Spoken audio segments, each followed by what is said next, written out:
Today I'm going to go over 5 customer service mistakes that your company could be making. I want to be clear that these are not for your customer service personnel.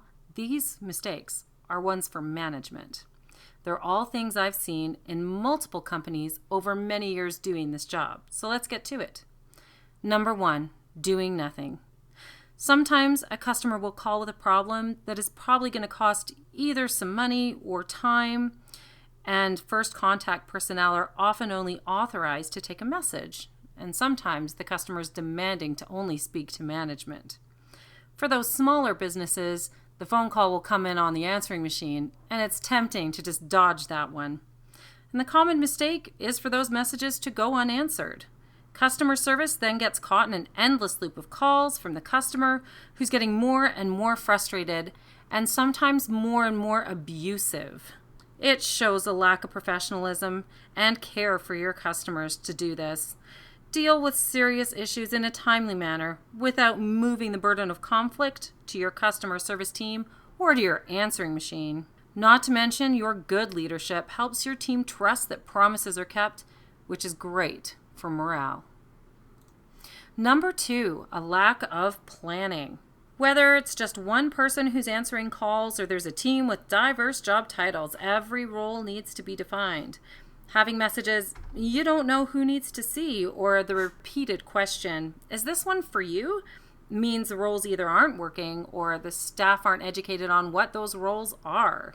Bad planning can happen when roles are changing hands repeatedly, like repeated firings or hirings, or if the time hasn't been spent to educate your staff on who does what.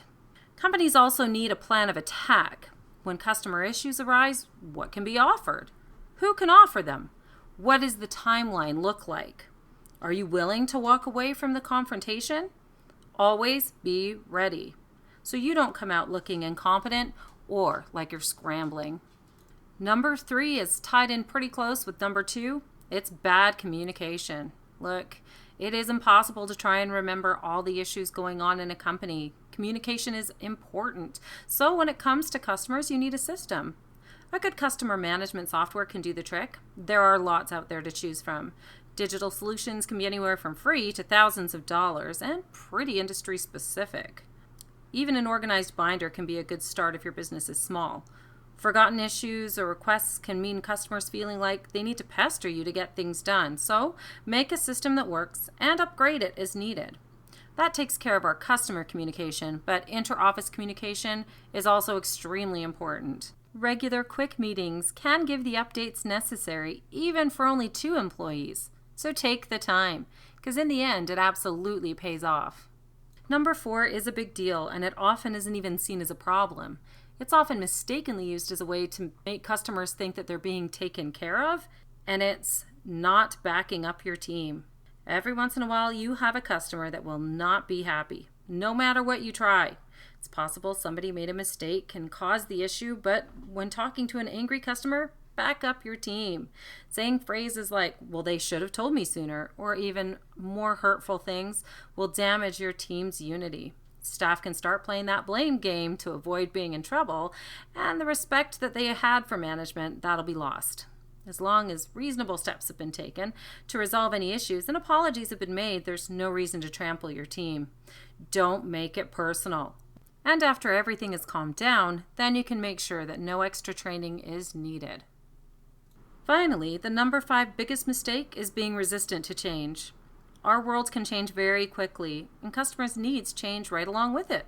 Not so long ago, people wanted that personal touch in a company, and now a great deal of people want to do every aspect of their business online. It would be unrealistic, not to mention expensive, to jump on every fad that came around, but making sure customers feel like their needs are being addressed will make a difference.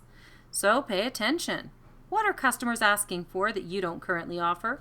Keep in the loop with industry-specific innovations so you know what's feasible to offer. So, if you're having customer service issues, take a step back, check those lines of communications, and be proactive with customer needs and take a look at possible structural changes. You'd be surprised how many mistakes can come from management and not from your customer service personnel. So as they say in the industry, thanks and have a great day.